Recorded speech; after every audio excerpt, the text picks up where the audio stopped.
شنو هي اكثر الحوايج يعني اللي كتنتج على هذه الايجابيه السامه؟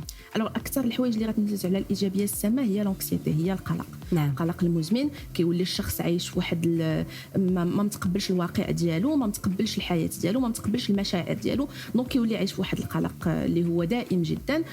كنقولوا من غير القلق راه هو تاثر لنا على بزاف، كيدير لنا بزاف الامراض العضويه، مثلا لي تاكيكارديا، كتولي لي كريز دو بانيك، كتولي الشخص ما كينعش مزيان.